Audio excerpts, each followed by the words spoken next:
Uma coisa é você furar o teto, porque você está salvando vidas num ano de pandemia. E isso ninguém pode ter dúvida. Se a pandemia recrudescer e voltar uma segunda onda, aí sim, nós decisivamente vamos fazer algo a respeito. E aí sim é o caso de você furar um teto. Agora, você furar teto para fazer política, para ganhar eleição, para garantir que... Isso é irresponsável com as futuras gerações. Isso é mergulhar o Brasil no passado triste, de inflação alta. 80 bilhões desaparecem quando sobe 1% a taxa de juros. Isso é tudo dinheiro para a sociedade. A declaração é do ministro da Economia, Paulo Guedes, e tem 1 ano. Na época, a discussão sobre o financiamento do programa que substituiria o Bolsa Família tinha provocado um racha entre a ala econômica e a ala política do governo Bolsonaro. Guedes criticou a possibilidade de furar o teto de gastos federais para viabilizar o projeto. 1 ano depois, o tema voltou à tona, mas o cenário agora é outro. Nos últimos dias, o ministro Paulo Guedes disse que parte do programa que vai substituir o Bolsa Família, hoje chamado Auxílio Brasil, seria pago fora do limite das despesas públicas. Investidores viram na medida uma manobra fiscal eleitoreira e o mercado reagiu. Assim que abriu, o mercado já mostrou que não gostou da fala do ministro. O dólar começou em alta, chegou a bater em R$ 5,69 e encerrou cotado a R$ 5,66, o maior valor desde 14 de abril. Um dia depois, o governo veio com uma nova proposta: alterar a fórmula de correção da regra fiscal para conseguir ampliar a margem do teto de gastos. Na prática, a medida permite ao governo gastar mais sem descumprir o teto, mas às custas de uma mudança do limite de gastos e das regras do jogo. O movimento é avaliado por especialistas como um desmonte fiscal. Aumentando o clima de incerteza, houve baixas dentro da própria equipe econômica do governo. O secretário especial do Tesouro e Orçamento, Bruno Funchal, e o secretário do Tesouro Nacional, Jefferson Bittencourt, pediram demissão.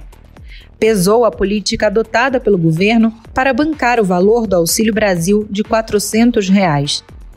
Na mesma tarde, a proposta foi incluída no texto base da PEC que altera a sistemática de pagamento de precatórios, as dívidas judiciais do governo. A aprovação do texto pela Comissão Especial da Câmara dos Deputados se confirmou na noite de quinta, pouco depois da gravação desse podcast. Além da mudança nas regras do teto de gastos, a PEC incluiu o adiamento de quitação dos precatórios. Juntas, as duas medidas abrem um espaço de 83 bilhões de reais no orçamento de 2022. A proposta agora segue para o plenário da Câmara, onde deve ser votada na próxima semana. Qual foi a engenharia fiscal construída pelo governo para rever o limite dos gastos? O que essa mudança significaria na prática? Qual o reflexo político dessa medida? E que impacto ela pode ter na inflação e no bolso da população? Esses são os temas do Ao Ponto desta sexta-feira.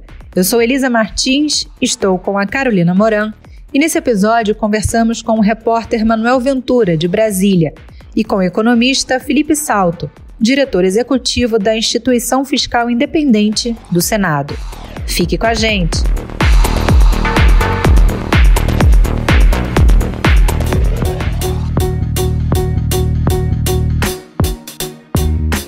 Manuel Ventura, para a gente começar essa conversa, explica qual foi essa engenharia financeira que o governo arrumou para conseguir dinheiro para pagar o novo Auxílio Brasil. Olha, Carol, é toda uma mudança na sistemática de como o teto de gastos é calculado. O governo vinha dizendo, alguns ministros, como o ministro João Roma da Cidadania, que o teto não seria furado. Não estamos aventando que o pagamento desses benefícios se dê através de créditos extraordinários. Estamos buscando dentro do governo todas as possibilidades para que o atendimento desses brasileiros necessitados sigam também de mãos dadas com a responsabilidade fiscal. De fato, o governo está mudando as regras do teto para não admitir gastar acima do teto. O teto de gastos ele é corrigido pelo IPCA, que é o Índice Oficial de Inflação, medido pelo IBGE, atualizado até o mês de junho, 12 meses até junho, no ano anterior ao orçamento. Em 2022, por exemplo, foi até junho de 2021. Eles vão mudar e vão levar esse índice para ser calculado entre janeiro e dezembro, que é o ano cheio, o ano fechado. Isso dá um pouco de margem para ele por uma questão técnica, porque a inflação nesse ano ela está sendo maior do que se fosse calculada da forma como o teto estabelecia, que era junho, e a partir de agora, sendo janeiro, dezembro, você tem ali uma folga de alguns bilhões de reais, algo em torno de 30 bilhões de reais, para poder gastar mais no ano que vem. Entendi, mas então o que muda é a data que é levada em conta nesse cálculo do reajuste do teto. Como a inflação desse ano está mais robusta, digamos assim, estamos aí em 2 dígitos, isso dá uma margem. O governo pode fazer isso numa canetada, Manuel? Ou isso está em alguma lei, em alguma regra? O governo pode fazer isso assim? Olha, a forma como o teto de gastos é calculado está na Constituição, né? Foi uma emenda constitucional aprovada em 2016, ainda no governo Michel Temer, que mudou a Constituição e estabeleceu as regras para o teto de gastos. Portanto, para mudar isso, vai ser preciso mudar a Constituição. E isso vai ser feito por meio de uma proposta de emenda à Constituição chamada PEC dos precatórios, para incluir essas mudanças, e para isso precisa do apoio de pelo menos 308 deputados em 2 votações na Câmara, antes de ir para o Senado. Lá também vai ser preciso um apoio expressivo de senadores. Mas dá tempo, Manuel? De que prazos que a gente está falando? Porque o Auxílio Brasil não começaria a ser pago em novembro agora? Como é que fica essa questão de prazos para aprovar tudo isso e começar a valer para o auxílio? Olha, é importante esse esclarecimento, porque a grande questão orçamentária é para 2022, porque para 2021, para pagar esse valor de R$400 que o presidente Bolsonaro anunciou, eles têm espaço no teto, espaço no orçamento para pagar o valor em 2021, porque o Bolsa Família tem um recurso sobrando ainda no Bolsa Família, que esse recurso ele vai ser possível utilizar neste ano. Mas para o ano que vem não tem espaço no teto, também não tem espaço no orçamento de modo geral. Então eles precisam resolver 2022. O prazo para isso é até o fim do ano, portanto, até dezembro, por ali. Como tem um grande apoio de alguns parlamentares, principalmente dos deputados do Centrão, para essas mudanças, isso seria possível de fazer isso rapidamente, em algumas semanas. E é importante lembrar que uma mudança no teto para abrir espaço no teto de gasto, ela também abre espaço para emenda parlamentar, não apenas para o Auxílio Brasil. Quer dizer, há um interesse dos parlamentares, não apenas no programa social, mas também com as emendas que eles terão direito no próximo ano, que é um ano de eleição. Ô Manuel, de que tamanho é essa folga que a gente está falando? Qual é o cálculo de folga no teto de gastos com essa manobra? E quanto disso vai para o Auxílio Brasil? Já dá para fazer essa conta? Inicialmente, a conta é de que essa mudança no indexador do teto de gastos, quer dizer, na forma como o teto de gastos é corrigido, poderia liberar algo em torno de 30 a 35 bilhões de reais. Essa mudança, somada à mudança com os precatórios são as despesas do governo decorrente de decisão judicial, né? Desde alguns meses atrás, desde agosto, o governo está discutindo essa mudança dos precatórios, somando isso tudo dá algo em torno de 83 bilhões de reais que vão ser liberados todo o ano que vem. Isso tudo junto é possível pagar o Auxílio Brasil, que é mais ou menos algo em torno de 80 bilhões de reais. Só que desses 80 bilhões de reais do Auxílio Brasil, já tinha uma parte disso já reservado no orçamento, algo como 30 bilhões de reais. Quer dizer, é uma engenharia complexa para, ao mesmo tempo, liberar dinheiro para o Auxílio Brasil e também para emenda parlamentar. Isso não pode ser perdido de vista, porque isso é ano de eleição, os parlamentares estão interessados em indicar recursos para suas bases. Manuel, então, em teoria, com PEC de precatório, Auxílio Brasil, emenda parlamentar, inflação em alta, a conta fecha na teoria para o ano que vem? A conta fecha na teoria, mas depois de mudar as regras, né? O governo tem falado muito que não vai furar o teto. Não vai furar o teto simplesmente porque as regras do teto devem ser alteradas para permitir que seja feito supostamente dentro do teto de gastos, mesmo que haja uma mudança na regra agora de maneira a facilitar um programa do governo para o próximo ano. A conta pode fechar, mas não é da forma como os especialistas em contas públicas, agentes do mercado financeiro, acham mais adequado dessa forma como está sendo feito. A estratégia do Palácio do Planalto custou caro para o Ministério da Economia, que perdeu 4 secretários agora há pouco. 2 deles a gente pode considerar como sendo peças-chaves, quando a gente olha para essa responsabilidade fiscal, quando a gente sabe quem é que cuida do orçamento e quem literalmente tem a chave do cofre. Manuel, depois dessa decisão do governo, 2 secretários, o do Tesouro e o do Orçamento, pediram demissão do Ministério da Economia. Como é que está o clima agora nos bastidores do Ministério e com o ministro Paulo Guedes em relação aos auxiliares? Pois é, Carol, se montou uma verdadeira queda de braço entre a equipe econômica e a ala política do governo, aliada junto ao Congresso Nacional, para mudar o teto de gastos, o que a equipe econômica é contra, vinha se manifestando contra nos bastidores e também publicamente. A equipe econômica sempre foi contra mudar o teto de gastos. Essa mudança que foi feita à revelia do Ministério da Economia acabou levando à saída de 4 secretários do Ministério da Economia, que são importantes para a condução da política fiscal, são pessoas muito próximas ao ministro Paulo Guedes, que é o secretário especial de Tesouro e Orçamento, Bruno Funchal, junto com a sua adjunta, com a sua secretária adjunta, Gideonora Dantas, o secretário do Tesouro Nacional, Jefferson Bittencourt, que sai junto com o seu secretário adjunto, Rafael Araújo. São 4 pessoas da linha de frente do dia a dia do orçamento. O secretário do Tesouro é o dono do cofre e assina as principais decisões da área fiscal do governo. Eles saíram por essa insatisfação com relação à mudança no teto de gastos. Eles já vinham se manifestando que essa mudança era muito difícil de ser operacionalizada, de ser feita, de ser concretizada, e que eles poderiam deixar o governo caso isso fosse à frente, isso fosse levado como decisão final, que acabou acontecendo, já que a comissão da Câmara aprovou a PEC que muda a forma como o teto de gastos é calculado. E o clima do Ministério da Economia é de total frustração, de total desânimo em relação às decisões que foram tomadas, porque eles, no Ministério da Economia, argumentam que já tinham proposto uma solução, que acabou não sendo aceita pelos senadores, especificamente, que era bancar um Auxílio Brasil permanente de R$300 por meio da reforma do imposto de renda. É uma reforma polêmica, mas foi o que o Ministério da Economia propôs. Essa reforma não foi aprovada e acabou se tomando uma decisão do próprio presidente Jair Bolsonaro de pagar um Auxílio Brasil de R$400, de R$400 como o piso, inclusive, como valor mínimo. Essa decisão acabou afastando e levando os 4 secretários a pedirem demissão. Pois é, Manuel, porque o próprio ministro Paulo Guedes, ele chegou já em uma ocasião a criticar a atuação dos ministros fura-teto, né? Eu realmente não acredito que ele tenha falado mal de mim. Agora, se falou, e falou que está querendo furar teto, e falou um negócio de precatório, eu quando descer explico tudo para vocês. Tudo que está acontecendo. Agora, se falou, já pode até saber. É despreparado, é desleal e confirmou que é um fura-teto.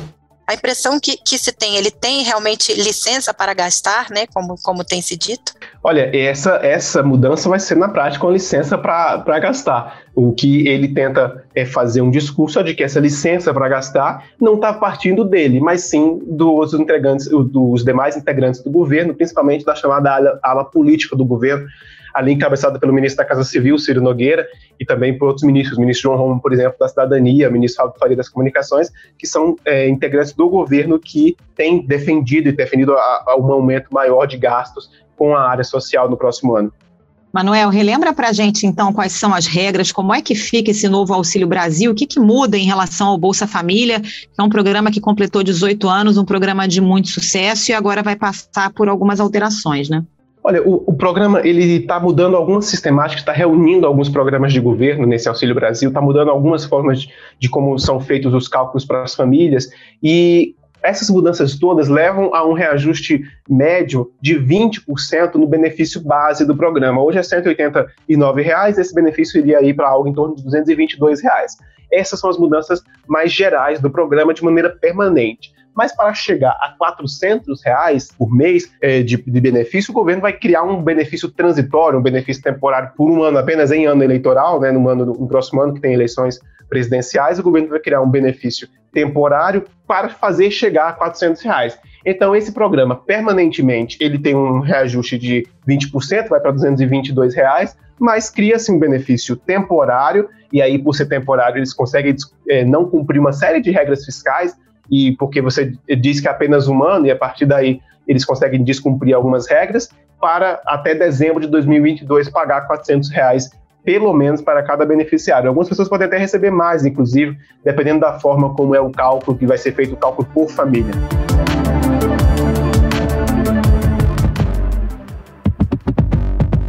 Manuel, e como é que fica a questão do mercado? Porque quando se falou na possibilidade de furar o teto de gastos, a reação no mercado foi bastante violenta. O que muda agora com essa questão do indexador e de, em teoria, fazer caber agora no orçamento? Olha, o mercado não ficou satisfeito com essa mudança, porque avalia que é uma mudança casuística, uma mudança feita para aumentar o gasto que na prática vai aumentar o gasto e sem considerar uma mudança estrutural nas contas públicas. Não está cortando nada, por exemplo. O governo está aumentando o gasto sem cortar, por outro lado, sem ter uma compensação de verdade. Está sendo mudadas as regras do jogo, né, para poder beneficiar o governo num ano eleitoral, que na prática é isso que está acontecendo. Então não é porque a regra vai ser alterada e na prática o teto vai ser mantido, que isso está deixando os agentes do mercado satisfeitos. Na prática, o dólar já aumentou como primeira reação a essa medida, a Bolsa de Valores também caiu, quer dizer, houve uma reação, ainda continua uma reação bastante ruim do mercado em relação a essas mudanças. E também uma reação a mudança que são pouco esclarecidas, né? Veja, na quarta-feira o dia inteiro foi de várias idas e vindas, com diversos ministros falando coisas que se contradiziam entre si. Na quinta-feira também houve diversas informações desencontradas por parte do governo. Essa falta de esclarecimento público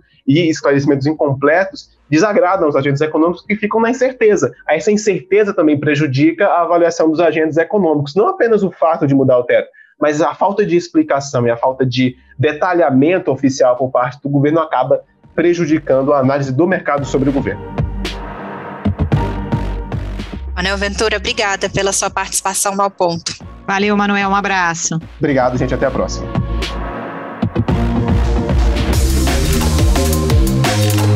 Felipe Salto. Aos 45 do segundo tempo, o governo resolveu propor a correção no limite das despesas federais para não furar o teto de gastos. Foi uma medida inesperada? Qual é o significado prático disso? Nós precisamos ter claro que o que está acontecendo agora é um verdadeiro desmonte das instituições fiscais. O teto de gastos era a principal âncora fiscal. Pode-se criticar que o teto é muito rígido, que ele poderia ser melhorado, aprimorado, mas a verdade é que está se implodindo o regime de responsabilidade fiscal baseado no teto sem que nada entre no seu lugar. Esse é o principal ponto. O mercado não é bobo, ele antecipa tudo isso. E por que o mercado é importante? Porque ele é que financia o governo. O governo tem uma receita que não é suficiente para cobrir as suas despesas. Logo, ele precisa pegar emprestado de alguém, a dívida pública, né? Ele emite títulos públicos. Só que o mercado está exigindo juros cada vez mais altos. Nós estamos vendo aí nos últimos 3 dias o movimento dos juros, da taxa de câmbio, de todas as expectativas dos agentes do mercado, e é ladeira abaixo. Nós vamos ter um quadro fiscal que vai caminhando para um cenário pessimista muito claramente. A gente tem impacto em risco país, em taxa de câmbio, né? O dólar é aí na casa dos 5,60, podendo avançar mais. Isso tudo empobrece, né, a população, isso tudo contribui para deixar a inflação alta, o juro aumenta o gasto do governo com o pagamento da dívida. Então, isso tem a possibilidade aí de causar sérios impactos macroeconômicos, né? Não só no curto prazo, como aí nos próximos anos. Felipe, dá para chamar isso de pedalada ou pelo menos de contabilidade criativa? Como é que a gente pode classificar essa estratégia aí adotada pelo governo? É sim uma verdadeira contabilidade criativa, porque você pega todo o teto de gastos para cada ano, 2017, 18, 19, 20, 21, e aí a consequência para 2022, e recalcula como a inflação acumulada, em vez de usar junho, que era a base, passa a usar dezembro de cada ano. Na prática, pelas minhas contas, isso faz o teto subir. Então, isso contemplaria, em tese, todo o gasto com pagamento do Auxílio Brasil até dezembro de 2022, Felipe? Não se furaria o teto de gastos no fim das contas? O que foi dito é que haverá um aumento de 20% no orçamento, ou seja, o orçamento do ano que vem, que estava em 34,7 bilhões para o programa social, subiria para 41,6 bilhões de reais. Além disso, também se prometeu um auxílio temporário de até R$400, na verdade, a garantia de pagamento de até R$400 para todos que estiverem no Bolsa Família, um conjunto de famílias de 17 milhões. Pelo que se noticiou hoje, a ideia é que a troca do indexador do teto, né, essa mudança na correção do teto para trás, ela vai abrir 47 bi de espaço. Aí, então, esse custo de 40, que nós comentamos agora, estaria coberto. Mas ainda tem o espaço da PEC dos precatórios. Então você me pergunta, o teto vai ser cumprido? Ora, não importa mais, não existe mais teto de gastos. Eu espero que esse alerta que nós estamos fazendo e que outros estão fazendo e a reação do mercado leve a frear essa tendência que nós estamos vendo de desmonte das instituições fiscais. A consequência para o cidadão comum é muito direta, porque quando os juros aumentam e o mercado aumenta os juros que ele exige para financiar o governo na dívida do governo, porque ele percebe risco maior, em razão de todas essas atrapalhadas, o juro aumenta, a atividade econômica despenca. Então, no ano que vem, nós estamos correndo o risco de ter um crescimento muito baixo. Isso vai afetar a geração de emprego e vai afetar a dinâmica da renda das famílias. O Ibovespa, principal índice de ações da Bolsa de Valores de São Paulo, a B3, chegou a cair mais de 4,5%. Terminou a quinta-feira com queda de 2,75%, na menor pontuação desde 23 de novembro do ano passado. E em relação a investimentos também, né, Felipe? Porque a gente tem aí uma possibilidade de fuga de investimentos. Você falou que o mercado ele antecipa normalmente essas ações, né? O que a gente pode ver também em relação a isso a médio e longo prazo? O problema é que quando você começa a entrar nessa direção de irresponsabilidade fiscal, de abandono de regras, de mudança nas regras para fingir o seu cumprimento ou para mostrar que está cumprindo no papel, não adianta que está mudando a legislação ou a Constituição. Na verdade, isso significa introjetar a contabilidade criativa nas regras oficiais, nas regras do jogo. Do ponto de vista econômico, acaba dando na mesma, ainda que o regramento seja alterado. Mas ele está sendo alterado numa direção ruim. Então, os investidores estrangeiros vão perceber. Isso pode gerar um efeito sobre a qualidade dos investimentos que entram. Porque com o juro aumentando, você atrai capital, mas é capital de baixa qualidade. Então a taxa de câmbio vai ficar pressionada, o câmbio mais alto, que é o dólar, vai afetar o custo das importações de bens finais e de componentes para a indústria, e obviamente nós vamos ter uma tendência de inflação mais alta. Então entra-se num círculo vicioso, em que o Banco Central vai precisar aumentar mais a taxa de juros, isso vai afetar novamente a dívida pública, e para interromper essa espiral de horror, digamos assim, só mesmo com choque de credibilidade. Então esse é o meu temor nesse momento.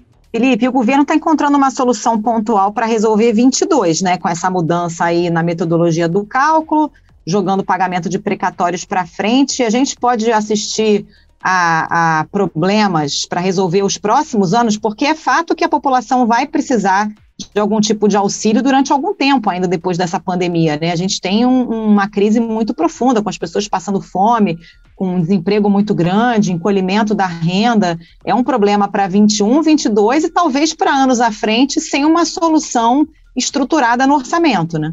Pois é, a questão do financiamento das políticas públicas, a meu ver, é a principal questão que nós precisamos discutir. O orçamento público entrou no piloto automático.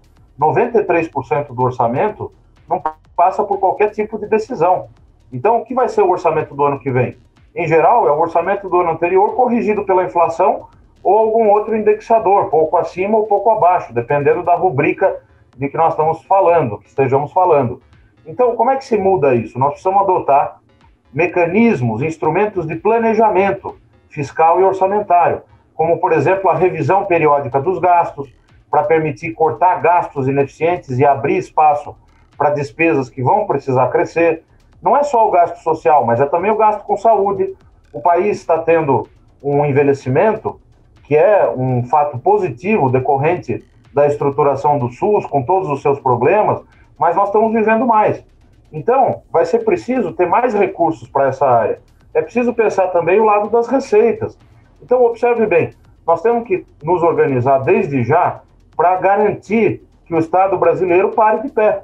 Quer dizer, fazer dívida pública é uma coisa boa, desde que você seja um bom pagador e sinalize para o mercado a sua capacidade de crescimento, de geração de renda e riqueza. Então, é preciso interromper essa trajetória que nós estamos hoje, em que fica parecendo que existe uma contraposição entre a responsabilidade fiscal, o zelo pelo dinheiro público, e a responsabilidade social. É o oposto. Quando elas não andam de mãos dadas, o resultado é muito conhecido. É o populismo fiscal. Felipe Salto, muito obrigada pela participação. Bom trabalho para você. Obrigada, Felipe. Um abraço. Eu que agradeço. Parabéns pelo podcast e obrigado pela oportunidade.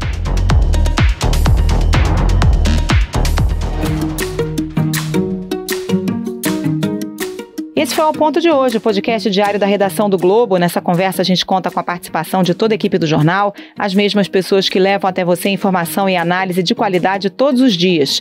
Quer saber mais? Assine o Globo. Acesse assineoglobo.com.br e confira todas as notícias e reportagens especiais. A produção é da Amanda Scatolini e a edição é do João Guilherme Lacerda. Até mais!